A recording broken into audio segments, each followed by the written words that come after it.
Hola mi gente, bienvenido a Chunguito Podcast. Gracias por entrar al canal y consumir el contenido que hacemos aquí. Obviamente si no estás suscrito, suscríbete para que formes parte de la familia y no te pierdas contenido de calidad como el que te traigo hoy.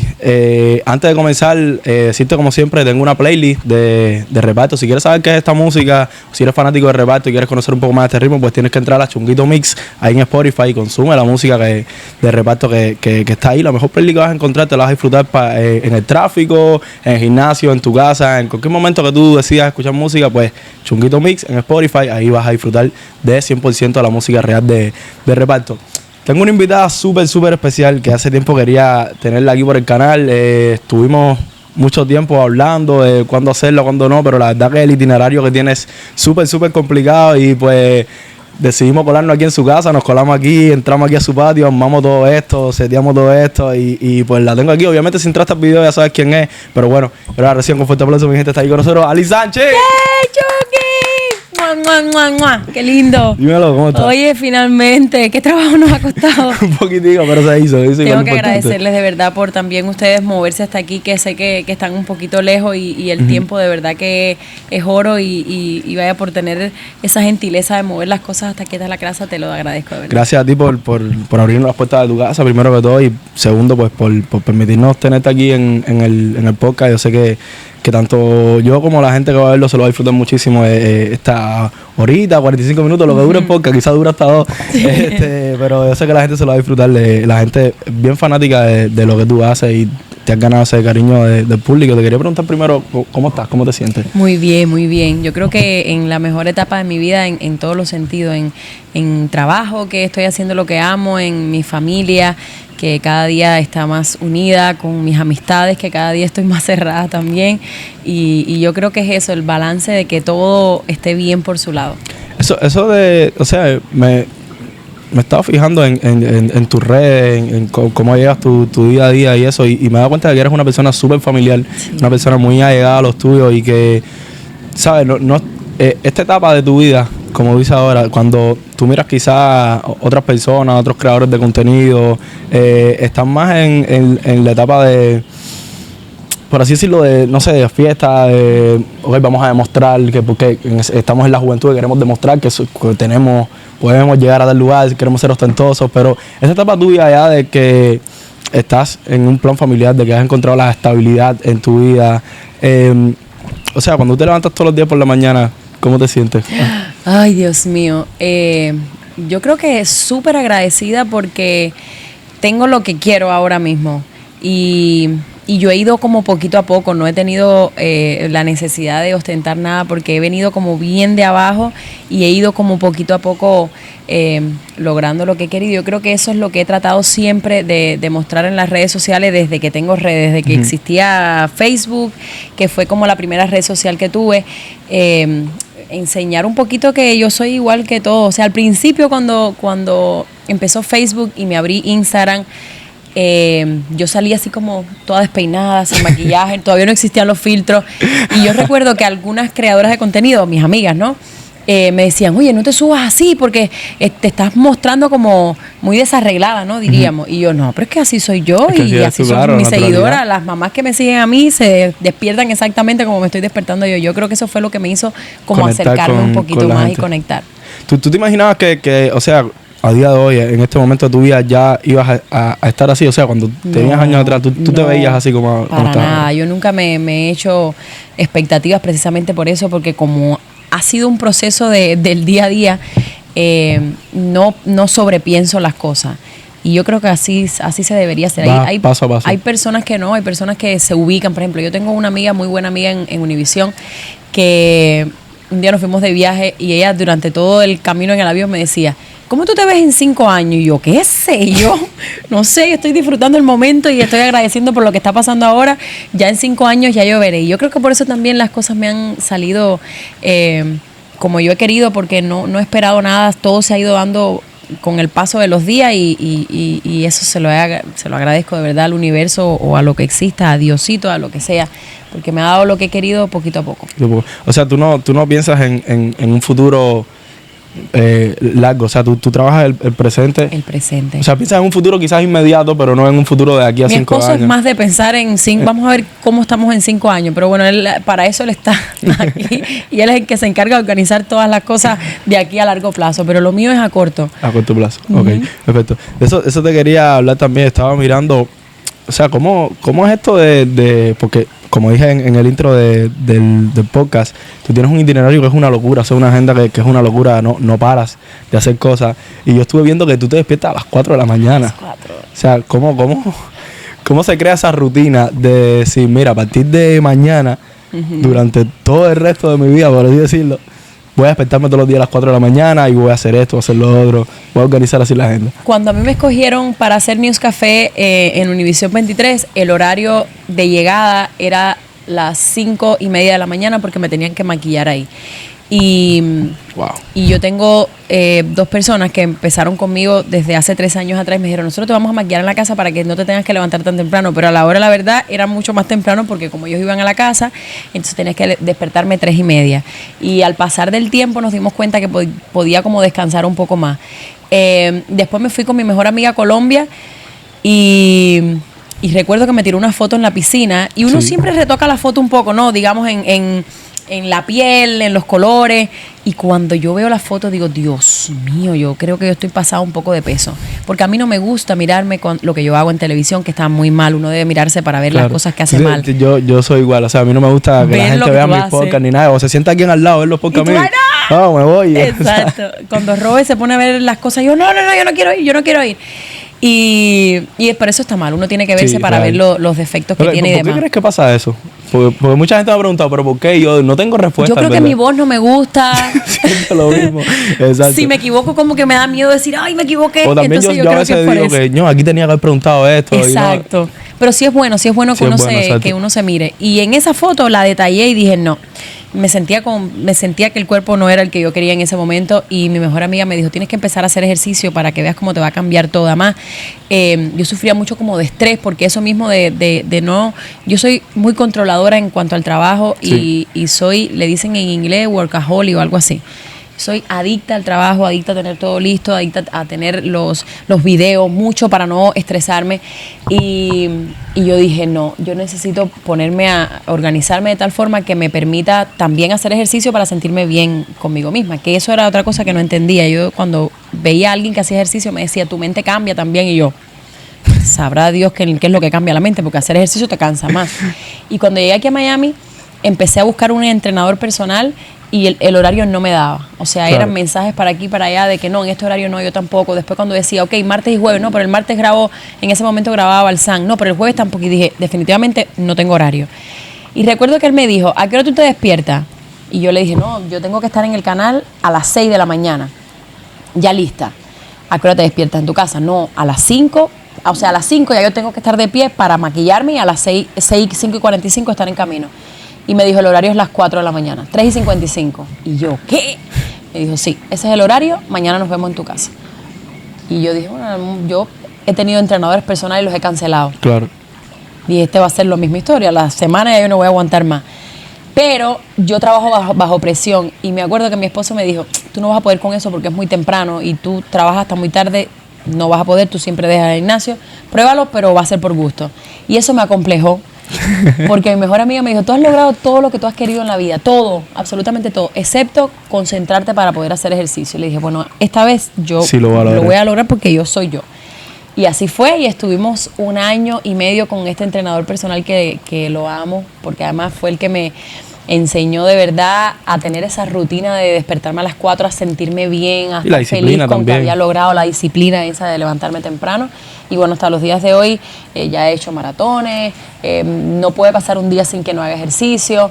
Y eso él me dio la rutina de despertarme 1 hora antes para hacer ejercicio y sentirme bien conmigo misma. Y Univisión me dio el despertarme tempranito para empezar a trabajar. O sea, que el resultado de que tú tengas una rutina de despertarte a las 4 de la mañana y ir al gimnasio fue un pique entre tu marido y tu amiga. Exacto, de que me dijeron no lo puedes lograr. Y yo dije, sí, ok.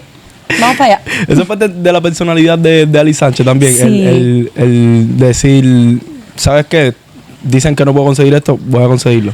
Yo creo que sí. Y tengo momentos en mi vida que han sido los mejores de toda mi carrera y ha sido cuando peor me he sentido conmigo misma, en base a todo. Digamos, cuando empecé en Univisión, me estaba viviendo algo que estaba pasando en las redes sociales que me tenía descolocada. Después, cuando los Emmy, estaba pasando por otro momento en mi vida personal y ha sido así, de esa forma. O sea, cuando peor he estado, cuando peor me he sentido, es cuando más enfoque he tenido en las cosas del trabajo. Cuando mejor ha ido tu carrera. Mejor, sí. ¿Sabes qué? Eso es algo que es común. Yo he visto documentales de artistas y tal, y en sus mejores momentos, cuando están, por ejemplo, el caso de un cantante llenando estadios, ganando Grammy, se sienten... Han estado mal en su vida personal. Han estado mal en su vida personal. ¿Tú te has sentido así? Ahora me dices también, pero ¿tú has sentido depresión en algún momento en tu vida o te has sentido mal a ese nivel? Si yo tengo que darle como el reloj hacia atrás, creo que 2 días estuve deprimida, literal, 2 días, así como que yo decía, ay, no tenía como control de mis pensamientos, no me sentía... como preparada para todo lo que estaba pasando en ese momento.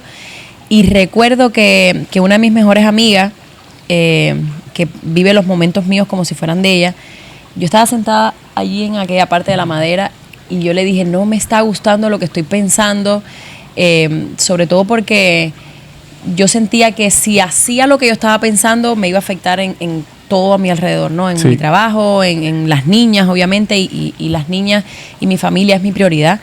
Yo siempre he dicho que cada vez que yo voy a dar un paso pienso, voy a afectar a mi familia, voy a afectar a mis niñas en algún momento van a ver esto y no se van a sentir orgullosas, pues no.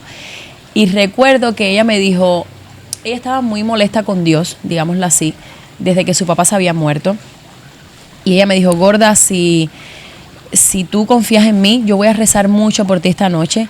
Yo hablo de eso y me da un deseo de llorar.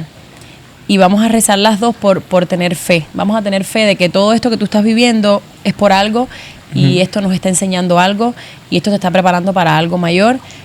Yo voy a rezar. Si tú en estos días logras sentirte mejor, yo voy a perdonar a Dios por esto, ¿no?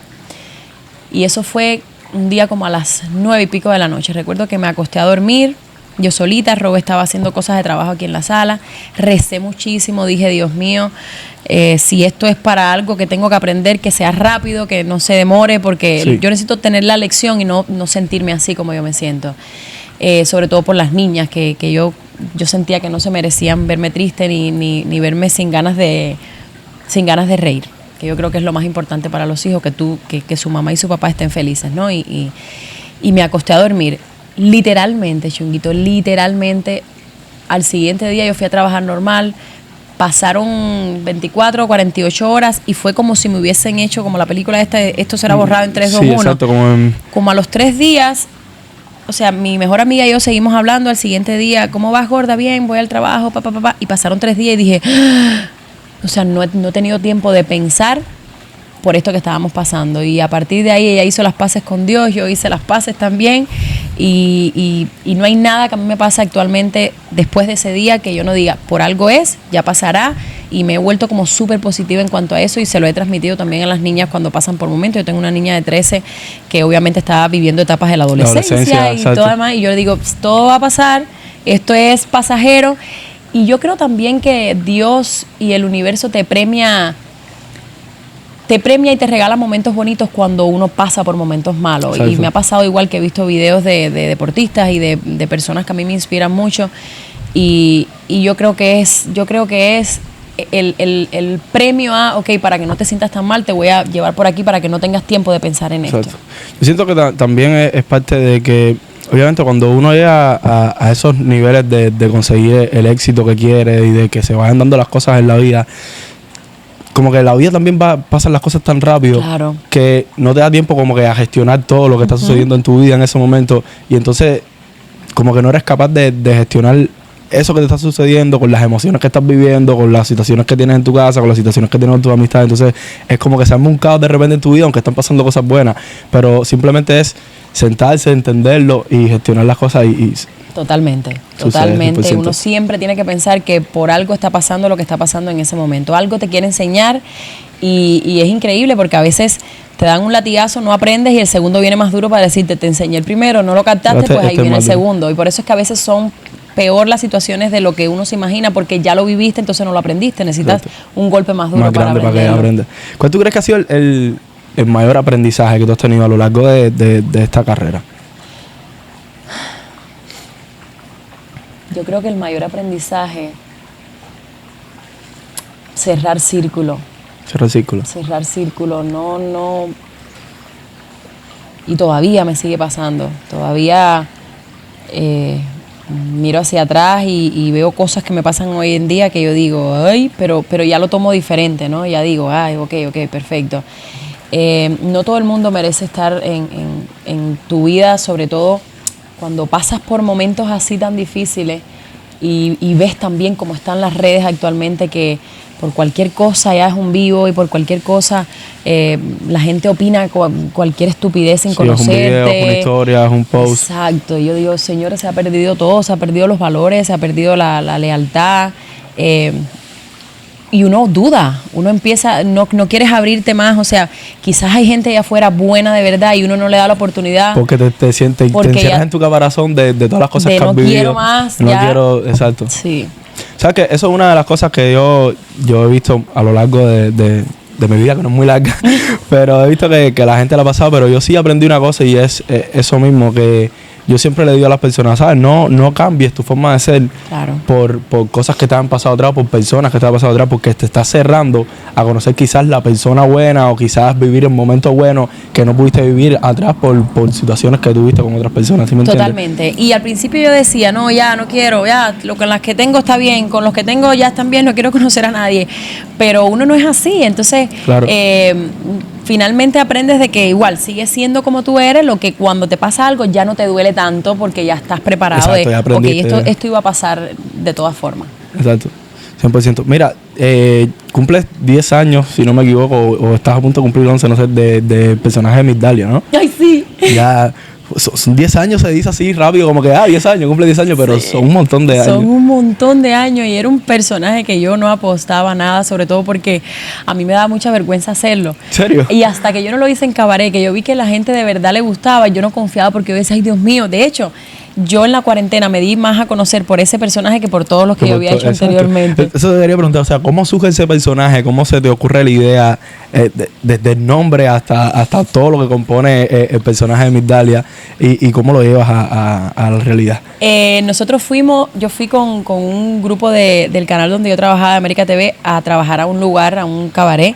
Y estaban unos músicos y uno se estaba comportando así como súper arrogante con los demás que trabajaba, y entonces se estaba vanagloriando de que había ido a otros conciertos y no sé qué, y los estaba haciendo como sentir menos, ¿no?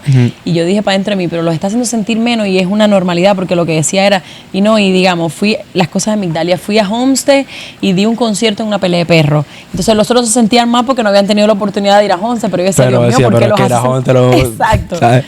Y yo llegué al canal y entonces le dije al director, oye, este personaje está bueno hacerlo, pero una cantante que se crea, y alguien que trabajaba conmigo ahí me dio el nombre del personaje y ahí lo fui mejorando. De hecho, el primer Migdalia yo no me ponía nada en la boca, después ya le fui como sumando cosas, salió como diferente vestida, ya después le empecé a... O sea, la peluca y todo eso fue poco a poco. Todo fue, la peluca sí fue desde el primero, que fui a una tienda que se llamaba Aquí la Venta y la Venta, y me acuerdo que era rubia y negra para aquí abajo, y yo dije, ese es el personaje, y gustó cantidad. De hecho, cuando hice la transición de peluca, la gente decía, ay, qué cómica, cambió el pelo, pero siempre fue esa peluca. Exacto, 100%.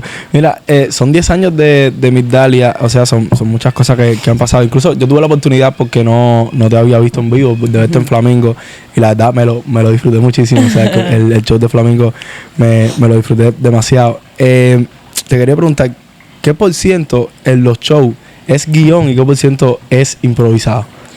Del show, como un 70% es improvisado y un 30% es como guión. Un 70% es improvisación. Y al principio era más improvisado todavía, porque era prácticamente yo solita, y ya después cuando era como un stand-up comedy, tú salías. Exacto, y yo decía, síganme. Dale. Y entonces yo llevo muchos años trabajando con Hectico, que es el presentador, y lo que hacíamos era que poníamos puntos. Y yo decía, dime estos puntos aquí, si se me olvida alguno, ya yo los tengo.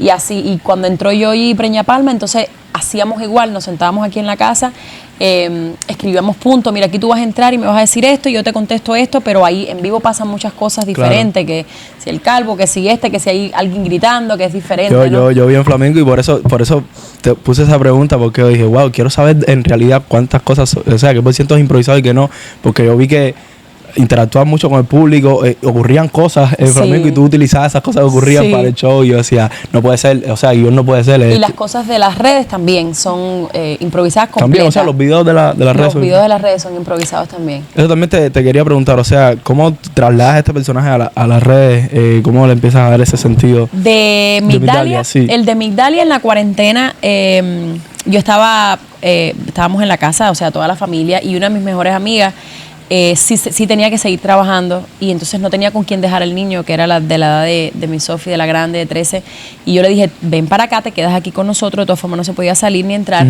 y yo te lo cuido porque el canal Cipar se había parado. Y entonces ella es actriz, entonces en la noche, para hacer reír a mi abuela, hacíamos como unos vivos, lo hicimos un día. Vamos a hacer un vivo para reírnos un poco con la gente y conversamos y entonces lo organizábamos por la mañana a ver qué vamos a hacer y no tenía nada que ver con la televisión. Claro. Y me acuerdo que yo decía, esto será un pujo y me daba miedo de que fuera, porque la gente no conocía a Migdalia en las redes, sino en la televisión. Exacto, en la televisión. Y yo hago este vivo y al otro día tenía mensajes tan bonitos.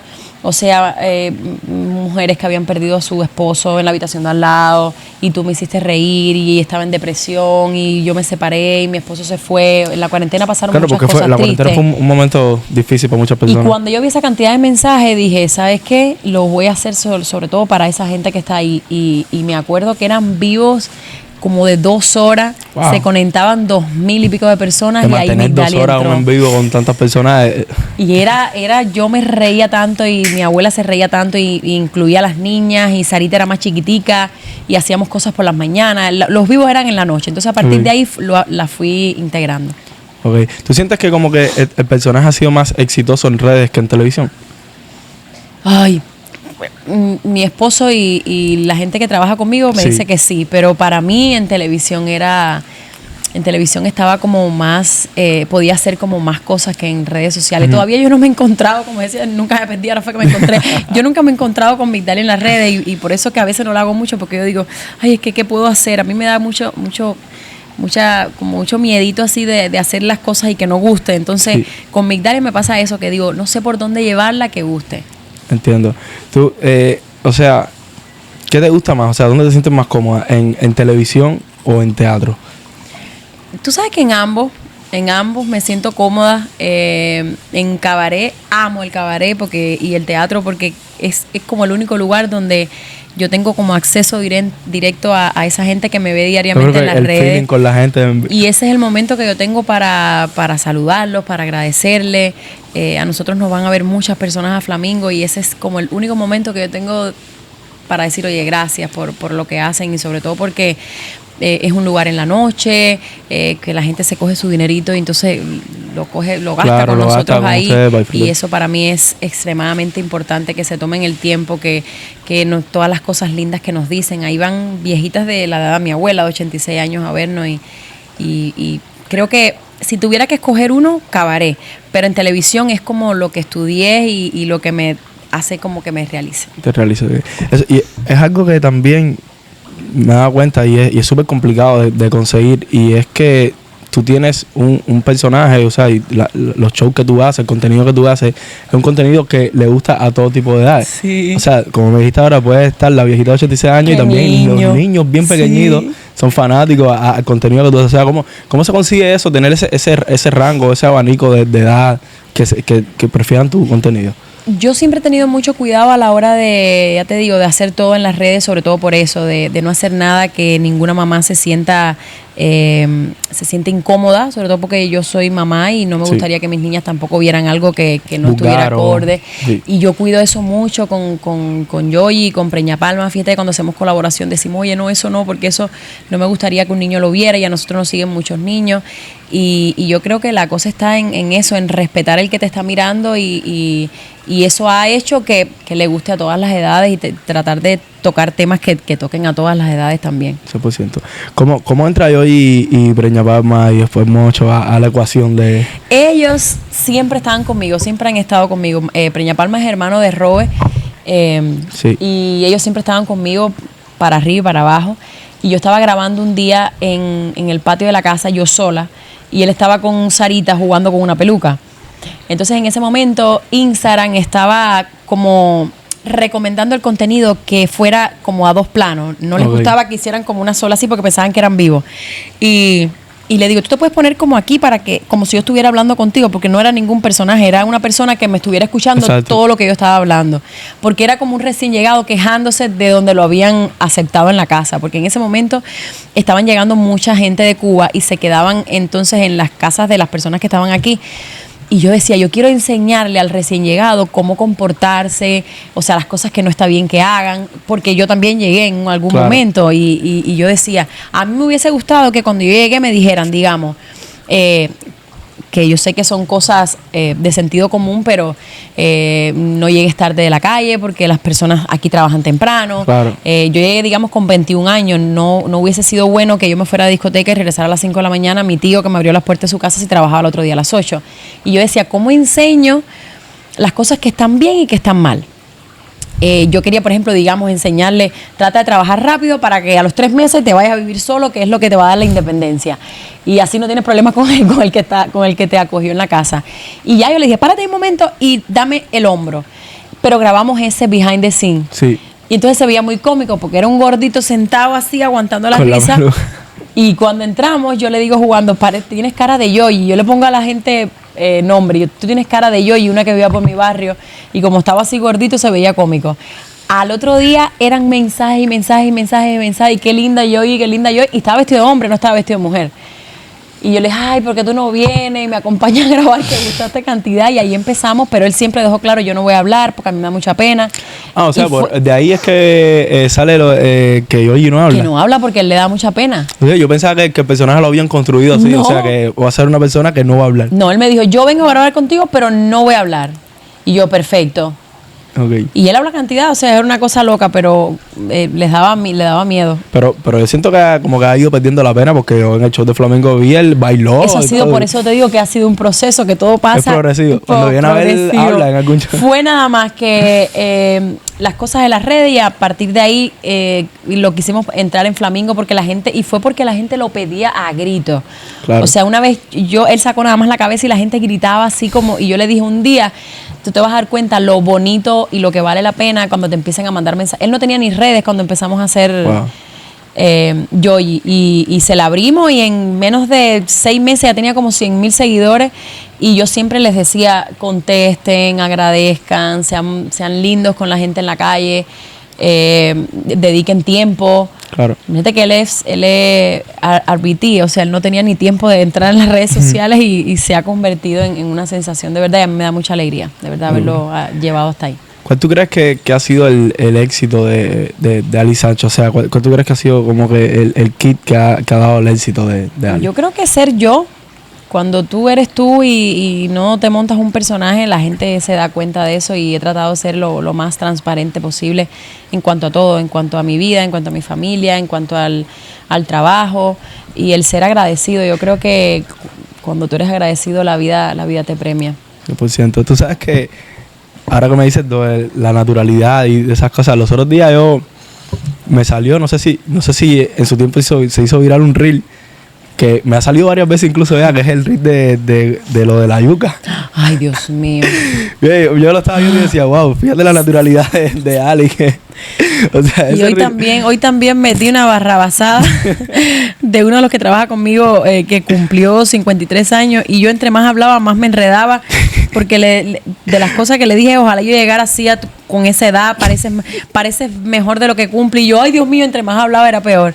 Y eso fue muy cómico porque yo le empiezo a entrevistar a ella y yo jamás en mi vida me imaginé que ella se estaba yendo por ese lado. Claro. Y yo entre más hablaba, O sea, más me enredaba. tú no te estás dando cuenta de... No, no lo estás haciendo a propósito. Cuando se empezaron a reír, yo dije, ay, no, se fueron por donde no era. Entonces ya no lo podía arreglar, ya era demasiado tarde ya. Y se fue viral, increíble. Sí, no, a mí me da mucha risa la mujer como que dice, coño, Ali, no me... No, y gorda y grande. Ay, en mi cabeza era, hasta hoy duré en Univisión porque esto va a ser una falta de respeto. Pero no, gracias a Dios la le gente gustó. o sea, si la gente se rió mucho con Sí, eso. sí. Mira, te quería preguntar, ¿qué cosas tiene Migdalia de Ali y qué cosas tiene Ali de Migdalia? Yo creo que nada, porque Nada, absolutamente nada. Migdalia es extremadamente egocéntrica y yo no soy para nada así.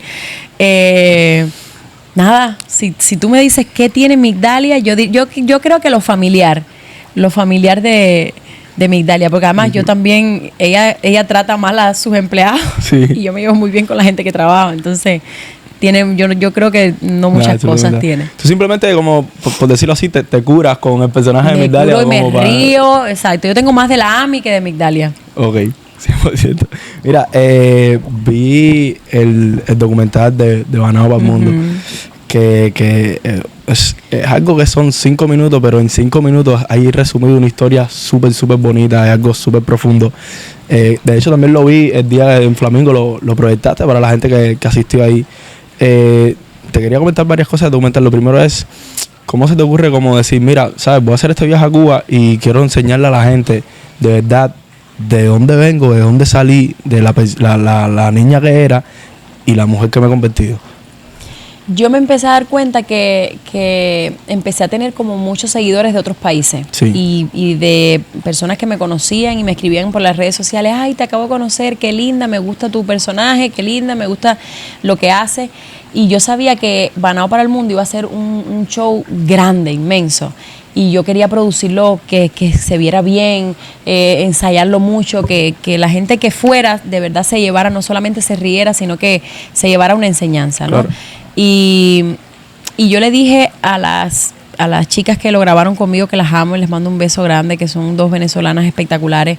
A mí me gustaría enseñar un poco de dónde yo vengo, porque yo estaba mostrando como en cápsulas encima del escenario toda mi vida en trabajo, Sí. de que salí de Cuba, América TV, Univisión, y así como poco a poco como las partes importantes de mi vida. Yo dije, pero el que se siente ahí, un colombiano, va a decir, ay, ella lo logró, sí, porque, por las redes sociales. Mucha gente pensaba que yo era conocida por las redes sociales, no que había estudiado actuación ni nada, y de dónde venía tampoco. Y yo decía, si yo fuera a un teatro, a mí me gustaría que la persona que se suba ahí me cuente un poco de su vida, sobre todo por si había alguien ahí que pensaban que los sueños no se cumplen. Yo tengo un montón de seguidoras que dicen estoy frustrada, no sé cómo llevar mi vida, por dónde llevarla. Y yo dije, yo quiero que no solamente esa niña de Banao que me sigue, porque además me di cuenta también en un viaje anterior que fui a llevar a mi abuelita que habían niñas de 12 y 13 años de mi pueblo que tenían redes sociales y que me seguían. Wow. Yo dije, esas niñas tienen que saber de dónde yo salí, de cómo yo llegué aquí, y quería hacerles saber en ese video de 5 minutos, y mira de dónde yo vengo y mira todo lo que he logrado, porque gracias a Dios es posible. Quizás para otros no es nada. Bueno, llegaste a Estados Unidos, trabajaste en la televisión, no es fácil llegar, trabajar en la televisión y menos mantenerse, no es fácil. Y lleva mucho sacrificio y lleva mucho confiar en que las cosas van a salir mantenerte bien. en la preferencia también del público con un personaje como el que tiene, que comentábamos ahorita, tiene 10 años y obviamente no es solo tu personaje, porque tú has hecho muchísimas cosas más fuera de lo de Migdalia. No es algo fácil, sinceramente. Hay una parte en el documental que tú dices una frase que a mí me llevó mucho y te la quería comentar. Tú dices, vivíamos en una casa de madera, pero éramos felices porque no conocíamos otra cosa. Totalmente. A veces cuando uno no conoce y no tiene forma de comparar, no ves más allá. 100%. Y yo llegué aquí a Estados Unidos a los 21. Digamos que hasta los 21 yo no conocí otra cosa que no fuera eso. Claro. Porque yo fui de mi pueblito a La Habana, y en La Habana yo estaba en una burbuja también, porque yo estaba en el Instituto Superior de Arte. Eso es becado, ¿no? Exacto, y yo estaba en mi mundo. O sea, cuando yo llegué aquí fue que yo empecé a conocer y a ver todo lo que pasaba alrededor. Anteriormente a eso, yo no conocía nada que no fuera no fuera eso. Y mis papás también se encargaron de que, como yo digo en el documental, que yo fuera una niña feliz. Hay una frase que dice que en la ignorancia está la felicidad, y es 100% real. Cuando tú no conoces quizás más allá de lo que puede haber y tú piensas que el mundo es solamente lo que conoces, tú dices, bueno, pues estoy bien, ¿sabes? Y Soy aplica feliz. para las redes sociales actualmente. Exacto, también. Yo 100%. no veo absolutamente nada que no me aporte en redes sociales y siento que a veces el ser ignorante de todo lo que está pasando te hace al menos estar enfocado en lo que realmente importa. Te interesa, exacto. Porque se pierde mucho tiempo scrolleando y viendo cosas que no te aporten nada y ahí está la frase, no te aporta nada, así que no está bien enfocarse en uno. 100%. ¿Cómo era esa niña? ¿Cómo era Ali? O sea, ¿cómo era el día a día ahí en Bonao? O sea, ¿qué recuerdas cuando tiras para atrás y ves a esa niña? ¿Qué sentimientos te provoca? Ay, orgullo.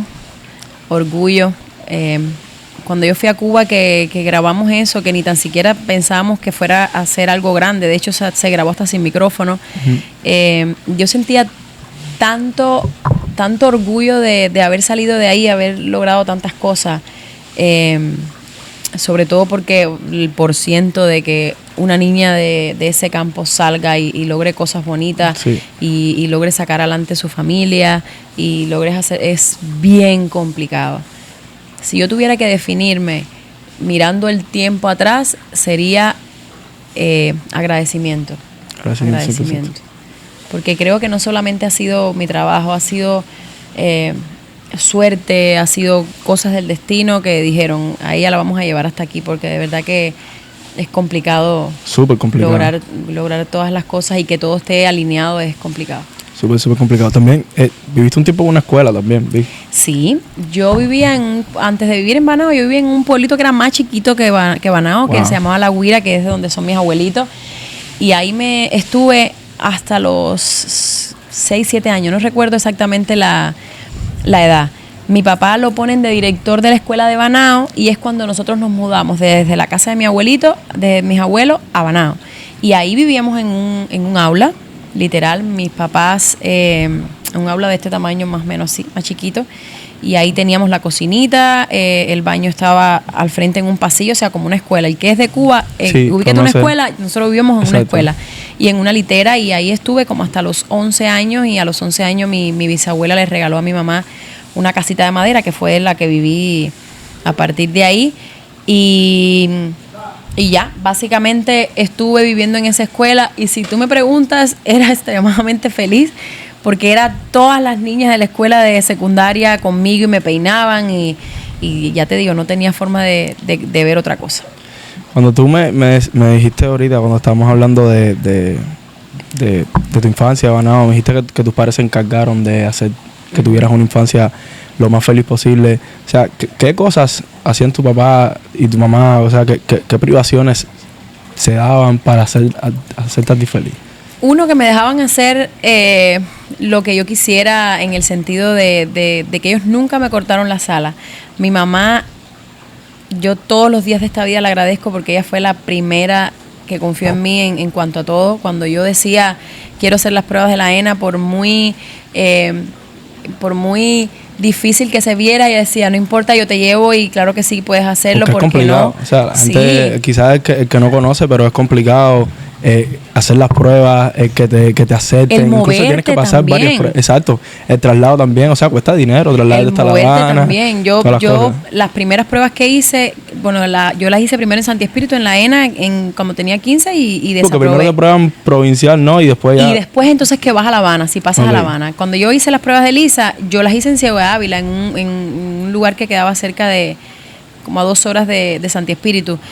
Y de ahí aprobé y fui para La Habana. Y eso también es otro proceso, porque para Ciego nos fuimos unos amigos, 5 o 6 amigos, y también hacía falta dinero. Y para La Habana también hacía falta dinero. Y ella lo buscó para que yo cumpliera mi sueño. O sea, confió en ti. Totalmente. Aunque pudiera ser posible, porque existía la posibilidad de que no pasara. De que no pasara. Sabes que ese es el sueño de mi hija, pues que lo haga. Totalmente. Y me apoyaron mucho en llevarse bien como papás divorciados, que eso es tan importante. También. En el amor que me dieron los dos. Nosotros hemos sido siempre una familia súper unida, y y mis abuelos también. Yo me crié en campo. Yo estaba de lunes a viernes en Banao y me iba sábado, domingo para casa de mis abuelos. Y eso hizo también mucho la diferencia en cuanto a la crianza que tuve hasta que me fui para el pre. Cuando le diste la noticia de que había sido aceptada. Imagínate que estábamos viviendo una época difícil en mi casa porque mis papás se habían divorciado y cuando aquello no había como teléfono para tú decir ya salí ni nada. Exacto. Y yo me fui para La Habana, estuve una semana en La Habana y ella lo último que sabía era que yo había pasado la última prueba pero quedaba otra. Entonces a la hora que terminé la otra, que eran como las 10 de la noche, ya no se podía llamar por teléfono porque el teléfono era en el barrio y había que llamarla y demás. Y ella se estaba quedando en mi casa con una amiga de ella y la guagua que me llevaba de La Habana para Santi Espíritu llegó como a las 12 de la noche. Y yo tengo la imagen así de cuando me dejó. Mi casa tenía una calle que llegaba hasta el final, así, al final por ahí pasaba la guagua de las provincias que movían las provincias. Porque tenía que coger dos guaguas, de La Habana a Santi Espíritu y Santi Espíritu a La Habana. Y cuando esa guagua paró ahí, que yo iba caminando, yo sabía por lo que ella estaba pasando, porque obviamente estaba recién terminada de una relación con mi papá. Ellos llevaban 20 años de casados, o sea, la familia estaba rota en esos días, ¿no? Y lo que más a mí alegría me daba era, mi mamá va a estar tan feliz cuando yo le diga, porque era un sueño. Yo creo que todo papá se pone feliz cuando sus hijos cumplen un sueño y eso era un sueño que ella sabía que yo quería lograr. Entonces, sí, nuestra vida cambió a partir de ahí también, porque para nadie es un secreto, como yo digo en el documental, que cuando tú vives en Cuba, el mudarte a La Habana y más a una escuela tan prestigiosa como esa, o a una universidad tan prestigiosa como la que te toque ahí en la capital, 100%. Tu vida va a mejorar en cuanto a todo, en cuanto a economía, en cuanto al futuro y todo. 100%. Entonces, su reacción fue esa, Lloramos durante 2 horas qué bonito.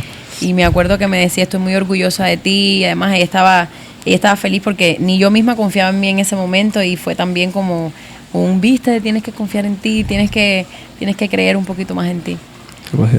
Mira, este documental tiene algo que, como me dijiste, o sea, nunca pensaste como que hacerlo algo tan profesional, incluso ni grabaron con micrófono ni nada, pero tú lo lanzas y de repente gana 2 premios Emmy. O sea, primero, ¿cómo te enteras de la noticia de que, oye, mira, tienes nominaciones a los premios Emmy y después cuando ganas los premios? Ellas me avisaron que estábamos nominadas a los Emmy por un FaceTime, porque querían grabar la reacción. Y ¿qué estabas haciendo en ese momento? Yo estaba, yo creo que aquí en la casa, sentada en la mesa haciendo unas cosas en la agenda y ahí lloré cantidad y yo, ¡Roba! Y todo el mundo empezó a gritar. Y me enteré que ganamos en el show de Banao para el Mundo. Porque dio la casualidad, sí, yo hice un segundo show y dio la casualidad que los Emmy eran el mismo día que yo hacía el show de Banao para el Mundo. Entonces fue doble emoción porque segundos antes de yo montarme en el escenario para ya empezar el show de Banao para el Mundo, estaban dando la primera premiación y ganamos. O sea, yo me subí ya sabiendo que habíamos ganado y entonces dimos el resultado ahí en el show. Y después vino el festival que nos llevó a Los Ángeles en Hollywood del Miami Festival, que también fue un momento súper lindo en mi carrera porque dije, wow, o sea, estar nominados en ese festival americano donde ni tan siquiera pensábamos llegar a los Emmy y llegar a ese otro fue también bonito, fue durante una semana entera y súper emocionante porque vimos a muchos artistas y creo que no había nadie latino que no fuéramos nosotros. Eso te quería preguntar, ¿cómo te viste esa experiencia? Imagino que... Lloramos muchísimo las 3. Sobre todo porque era una experiencia nueva en cuanto a todo, en que teníamos que hablar inglés, presentar el documental en inglés. ¿Cómo se te da el inglés? ¿Desenvuelve? Bien mal, y está mal también, te lo digo, tú que estás jovencito, sí. Estúdialo porque de verdad que sí hace falta. Lo que pasa es que yo tuve la suerte y la desgracia de entrar directamente a un canal local y yo con 21 años yo decía, no me va a hacer falta porque yo tengo que hablar español aquí, pero cuando pasan los años te das cuenta que sí te hace falta. Súper necesario, sí, 100%. Sí, y yo lo machuco, pero no, me gustaría como hablarlo perfecto y sobre todo hacer, digamos, teatro o cine en inglés fuera genial. Pero bueno, creo que ya me cogió viejita ya. Imagino Miss Dalia en inglés estaría buenísimo. Estaría súper. Si ya en español se cree cosas, imagínate. En inglés. sería genial, de verdad. 100%. Mira, obviamente con este documental te trae muchas alegrías. el público lo acepta de una manera impresionante, ganas premios, mucha gente se ve reflejada en esa historia que cuentas en esos 5 minutos. Pero también, como todo, trae cosas malas también, ¿no? Y hubieron críticas, incluso te quería preguntar por eso, o sea, ¿cómo te tomas que el influencer Alexander Otaola te catalogara como la embajadora de la miseria? Es un tema un poco complicado para mí en el sentido de que en ese momento que no sé en qué momento lo habrá dicho, porque ya yo en ese tiempo, bueno, esa frase específicamente no la sé porque ya yo no miro su contenido desde hace muchos años. Entonces tampoco mi gente alrededor sabe que a mí no me pueden decir absolutamente nada de lo que él diga porque no es alguien que es un referente para mí. Si él fuera alguien, digamos, que se mereciera mi respeto, yo tuviera en cuenta, ya con esa frase de embajadora de la miseria ya dice mucho ya. Uh-huh. O sea, él no es alguien que es nadie importante ni para mí, ni para mi familia, ni para nadie de mis amistades. O sea, no lo tomaría ni en cuenta. Porque ese es su tipo de contenido y hacer contenido hablando de las demás personas. Entonces no es alguien que merece mi respeto ni mi atención. O sea, no lo voy a tener nunca en cuenta nada de lo que él diga. ¿Qué te opinas de las personas que tienen este tipo de proceder? No sé, me dan un poco de lástima porque debe ser muy triste tener que ganar dinero haciéndole daño a las personas, ¿no? O sea, no fuera algo que ni que yo consumiría, ni que yo apoyaría, ni que yo estuviera feliz de hacer. O sea, es un contenido que yo jamás me tomaría el tiempo de ver ni un segundo. O sea, hay tantas cosas lindas y tanta gente bonita que uno tiene el poquito tiempo que yo tengo, diríamoslo así, yo lo empleo en cosas que me inspiren, en cosas que me enseñen algo, y eso es su contenido no es algo que a mí me interese. 100%. Te quería preguntar, ¿qué metas a corto plazo, porque ya sé que a largo plazo no piensas, quieres superar? O sea, te quería preguntar primero deportivamente, porque te veo muy enfocada en eso, te veo corriendo, te veo haciendo maratones, o sea, ¿tienes pensado alguna meta o algo así? Un maratón entero de 48 kilómetros lo haría. ¿Deberías hacer un Ironman? Tiempo. Sí, tú sabes que lo he pensado, hacerlo poquito, chiquito, porque los hay más pequeños. Sí, el formato. Ese lo haría, sí, estoy pensando en eso. Y uno grande, un maratón grande de 48 kilómetros también me atrevería. ¿Cuánto tiempo tú crees de preparación que pueda tomar eso? Yo he hecho ya el medio. Yo diría que como en 6 meses yo pudiera estar preparada para hacer un maratón entero, porque es difícil, no es fácil. Es complicado. Sí, no, 100%. Yo el sábado voy a ir a correr ahí con un grupo que hay pero... Me invitó Carnota. Ah, sí, pero lo que pasa es que yo tengo un 10K el domingo, entonces no se supone que el día antes haga 4 millas y voy a hacer 10 el domingo. Yo lo tenía, a mí me hubiese encantado. Eso voy, pero no tiene nada que ver obviamente con 48. No, ese es chiquito. ¿Y metas en el plano profesional? Yo quiero hacer alguna serie. ¿Te gustaría hacer una serie? Me encantaría hacer una serie en comedia español. O de lo que sea. De lo que sea. O sea, sí. Me encantaría. Si no es este año, es el próximo. O sea, me voy a hacer esa meta de, digamos, hacer muchos castings. ¿La vas a escribir tú? ¿La vas a guionar tú? Estoy pensando si la produzco. A veces cuando no se te dan las oportunidades, las tienes que crear tú mismo. 100%. Entonces, si no se me da, pues en algún momento me gustaría producir una. Sí, buscar como escritores y buscar un equipo bueno que la pudiera hacer, sí. 100%. Te quería preguntar para cerrar ya la entrevista. Tienes unas niñas preciosas. O sea, ¿cómo tú las ves a ellas y qué te gustaría que fueran? Yo lo primero que quisiera que fueran es felices, que tuvieran mucha paz. Siempre digo que la paz hace grandes personas y es lo único que siempre les deseo, que estén rodeadas de gente de bien. Ahora yo entiendo mucho más a mi mamá cuando se preocupaba por cómo yo estuviera, ¿no? Sí. 1, que sean felices, 2, que sean niñas de bien, 3, que todo lo que haga las haga felices y que no sean, como dice su tío psiquiatra, que no sean niñas normales, que sean niñas felices. Sean niñas felices. ¿Han conocido Banao? Sofía fue cuando tenía como 6 añitos, Sara no hemos tenido la oportunidad porque cuando hemos querido llevarla, hemos ido a Cuba por desgracias, o sea, cuando se murió mi abuelito, que era cuando yo pensaba llevarla, y como estábamos en los líos de hospitales y eso, no quise llevarla así. Claro, no era el mejor momento. Después fuimos y fue cuando falleció mi tío. Entonces han sido cosas que hemos ido a Cuba nada más que por desgracia, y no quiero que ellas como que vean dónde nació su mamá en momentos así de desgracia. Exacto. Para la familia. Pero sí me encantaría. Me encantaría que vieran dónde nací, a la escuela que fui, la miseria que tuve, y todas estas cosas económicamente, ¿no? ¿Qué tú opinas de la gente que critica que otras personas viajen a Cuba, que vayan a Cuba donde nacieron? Yo creo que cada quien vive el duelo de Cuba a su manera. Obviamente yo no lo critico porque yo tengo familia ahí, no lo critico en el sentido de los que vayan, ¿no? Porque yo sí voy porque yo tengo familia ahí. Ellos, la única forma que tienen de vivir un poquito mejor y de comer un poquito mejor es cuando nosotros vamos. Mi abuelita está aquí y mi abuelita va a ver a sus hijos, ¿no? Y a los otros nietos que tiene ahí. Y el que critica, tampoco yo lo critico porque tiene sus razones. O sea, unos los han machucado, otros no quieren regresar porque obviamente la pasaron mal y también está bien. Entiendo, lo siento. Ali, muchas gracias, de verdad, por el espacio que me diste y por este tiempo que hemos compartido. La verdad, me disfruté mucho el podcast. Estoy seguro que la gente que lo vea también se lo va a disfrutar demasiado. Y nada, ya sabes que esta es tu casa. Oye, gracias por venir. Cada vez que quieras venir, cada vez que quieras pasar por aquí, ya tú sabes, tú solamente delante del teléfono y pues lo montamos. Si no es aquí, lo montamos en cualquier otro lugar. Claro que sí, claro que sí. Para donde sea. Okay. Muchas gracias, Pipo, por aceptar la invitación. Y nada, esto fue Chonguito Podcast, mi gente, con Ali Sánchez. Estamos activos.